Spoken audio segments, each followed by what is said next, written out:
Another important story that's coming in with regards to 2000 rupee deposit. And Rakesh, we're given to understand that banks are now going to notify income tax department in case there is a large cash deposit.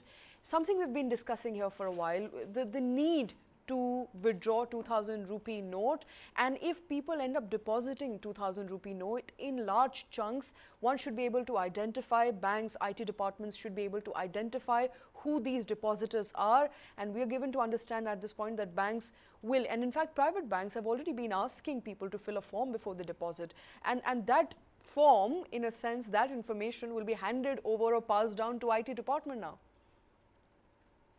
It's all expected. It is shrouded in, again, lots of confusion. I don't know why the way it's being conducted has happened.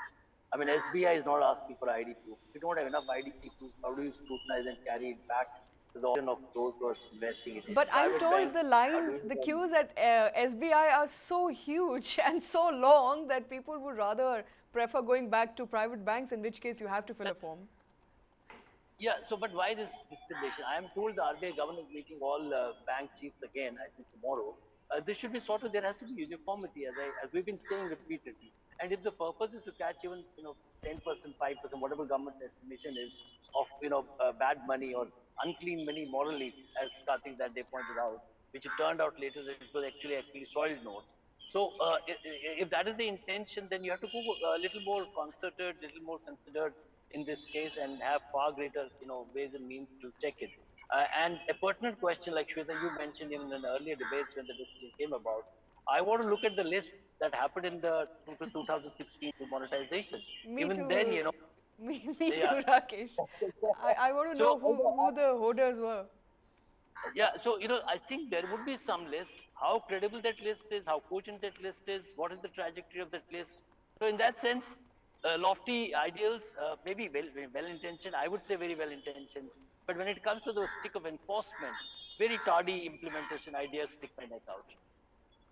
All right, very tardy implementation. We are hoping, of course, that banks, will collect the right sort of information, will pass it on to IT department, and that, of course, is the big news coming in, that banks will be passing that information to IT department, and that, in a sense, justifies why currency notes, 2000 currency note holders will be identified, how they'll be identified. Karthik, it's interesting to note, and this was a conversation I had with somebody in the office last evening when I was getting down the lift, and that is, there are actual queues now at this point in time. If you go to Sector 18, if you go to CP, people are now standing for hours, in fact, trying to exchange their currency. We haven't done a ground check just as yet, but I'm hoping we'll be able to send somebody and get a sense. 26th of May, when 23rd of May, sorry, when the exchange facility started, we in fact did send our colleague Amit Ranjan on ground, and there's practically nobody. He counted 3 people in the queue, right? And same case even at the jewelry store that he went to, he didn't see too many queues. So there are mixed reports, and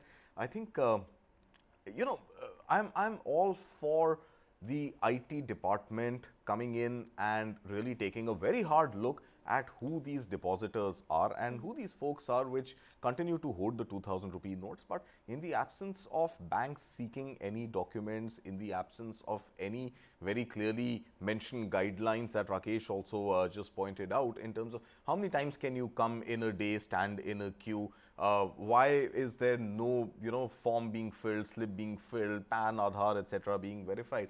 How does the IT department really keep track of people who are coming multiple times with large wads of cash? I mean, I'm pretty sure just the little CCTV camera which is placed right on top of the teller is not going to do the job unless we've got facial recognition, AI scanners, link it back to, let's say, the faceless, sorry, the paperless entry at airports, and figure out, oh, these are the same guys who are traveling, these are the same guys who are depositing chunks of money in the bank and coming back 3 times a day. I think it's going to be very hard. Maybe it's been issued as a deterrent.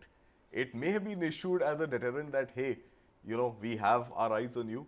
Take it easy. If you have tons of cash, spend it in the economy. At least we'll get some some GST from that, Absolutely. as opposed to going But you into know the what bank surprises multiple me, times. and what Rakesh pointed out, and that is you can't have two different sort of regulations or notifications for two different banks. Yeah. You can't have an SBI not asking for any proof, then a private bank See, asking you to Shaktikant fill Das up. came on record very clearly saying that standard rules of depositing 50,000 rupees or more apply.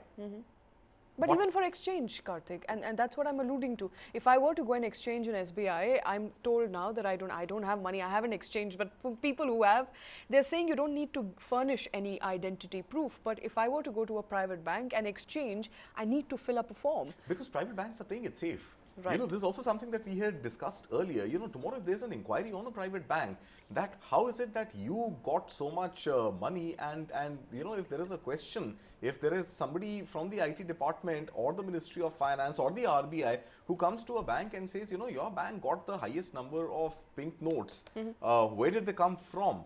The banks will then not have an answer. So to prepare themselves for that eventuality of having an answer for the RBI officials, then they are getting people like you and me to fill in those slips and furnish some sort of a documentation proof.